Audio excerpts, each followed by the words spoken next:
So hey guys, this is Lyric Consultancy and I'm Ronit. আজকে evening এর আজ ডিসকাশনে আমরা ডিসকাস করব যে ওয়েস্ট বেঙ্গল ডেন্টালের যে শিডিউলটা এসছে সেই শিডিউলটার কী ধরনের কী সিস্টেম্যাটিক্স রয়েছে সেটা নিয়ে আজকে ডিসকাস করব। তো এসো, তোমরা যদি রেডি রয়েছো আজকে সেই ডিসকাশনে যাই। কী রয়েছে বেশি দেরি না করে, কারণ আজকে সিগম্যাটিক্স দেওয়ার কথা ছিল, সিগম্যাটিক্স দিয়েছে। এখানে আমরা দেখতে পাচ্ছি যে Guru Nanak institute of dental and research যেটা রয়েছে কলকাতাতে, আমাদের কলকাতায় এই কলেজের প্রাইভেট ম্যানেজমেন্টে ইউআরএ সিটস কিন্তু এখানে দুটো রয়েছে যেখানে আমরা দেখতে পাচ্ছি। আর গুরু নানক স্টেট কোটা আর বিডিএস এর ক্ষেত্রে আপনার একটা ইউআরএর এসসি একটা সিট রয়েছে, মোট দুটো, মানে দুটো ইউআর আর দুটো স্টেটের, তার মানে চারটে সিট রয়েছে গুরু নানকে। Haldia institute of dental science BDS এর ক্ষেত্রে তিনটে, ম্যানেজমেন্টের ক্ষেত্রে সিট রয়েছে ইউআরএ, স্টেট কোটায় তিনটে সিট রয়েছে, মানে তিনটে, আর এসসির একটা, চারটে, তাহলে 4 আর 3 7টা। হলদিয়াতে আপনার আই কেয়ারে 7টা সিট খালি রয়েছে বিডিএস এর ক্ষেত্রে। কুসুম দেবী, আমরা চলে আসছি 5 নম্বরে, কুসুম দেবী বিডিএস এর ম্যানেজমেন্টের ক্ষেত্রে আপনার একটা সিট খালি রয়েছে, আর স্টেট কোটার বিডিএস এর দুটো সিট খালি রয়েছে, মানে মোট তিনটে সিট খালি কুসুম দেবীর তিনটে খালি। এরপর চলে আসছি আমরা আজকে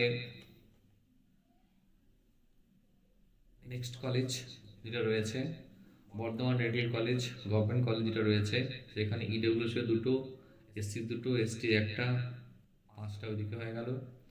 আর আপনার ডিআর ডক্টর আর আহমদ ডেন্টাল কলেজে আপনার স্টেট কোটার একটা, ইউআর এর একটা রয়েছে, এসটির একটা রয়েছে, মানে দুটো এদিকে, তাহলে 5টা, দুটো 7টা।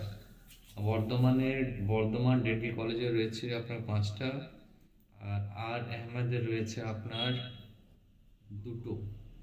নর্থ বেঙ্গল ডেন্টাল কলেজের সিট রয়েছে আপনার বিডিএস এর ক্ষেত্রে স্টেট কোটায় একটা, নর্থ বেঙ্গলের স্টেট রয়েছে আপনার একটা। শান্তিনিকেতন শানকা ইনস্টিটিউট অফ মেডিকেল সায়েন্স যেটা দুর্গাপুরে রয়েছে আমাদের, ম্যানেজমেন্টের 4টে, আর স্টেট কোটায় 6টা, এসসি 4টে, মানে 10টা, আর 4টে মিনস 14টা সিট খালি রয়েছে। সব থেকে বেশি সিট খালি আমাদের এখন সানকাতে রয়েছে, মোট 14টা সিট খালি রয়েছে। তো যারাই পার্টিসিপেট করছেন এই রাউন্ডগুলোতে তাদের ক্ষেত্রে সিট ম্যাট্রিক্স আর জানা আপনাদের খুবই প্রয়োজন, যেটা আমরা আজকে আপনার সাথে ডিসকাস করলাম। এর সাথে আমাদের আজকে মেরিট লিস্টও মিনস যারা এলিজিবল রয়েছে, professional list of candidates eligible for choice filling in round 25, সেটা কিন্তু এখানে অলরেডি পাবলিশ হয়ে গেছে। এখানে আপনার অলমোস্ট 5431 জন সিরিয়াল ওয়াইজ কিন্তু আপনার এই রাউন্ডে প্রফেশনাল লিস্টে কিন্তু নাম এসছে। এবার যারাই পার্টিসিপেট করছেন বা কাউন্সেলিংয়ের ক্ষেত্রে রয়েছেন, এখানে খুব ভালোভাবে পার্টিসিপেট করবেন, কারণ সিট সীমিত। 14 1 15, 16 17, 22 22 আর 3 25 32 আর 4 36টা সিট রয়েছে, যেটা কিন্তু পার্টিসিপেশন রয়েছে। এর সাথেই আমরা এটাও আপনাদেরকে বলে দিই যে কোনো গাইডেন্সের ক্ষেত্রে, তাহলে সেটা বিদেশের হোক বা এমবিবিএসের হোক, আমরা অলওয়েজ আপনাদের সাথে রয়েছি। যদি কোনো জিনিসের প্রয়োজন হয় রিগার্ডিং কাউন্সিলিং, আপনারা যোগাযোগ করতে পারেন। আমরা উইদাউট ব্যাঙ্ক গ্যারান্টি আর ফিস ইনিশিয়েট নিয়েও কিন্তু আমরা কাজ করি। So definitely you can call us for rest of year counselling process. এই নিয়ে আজকে ভিডিও শেষ করলাম।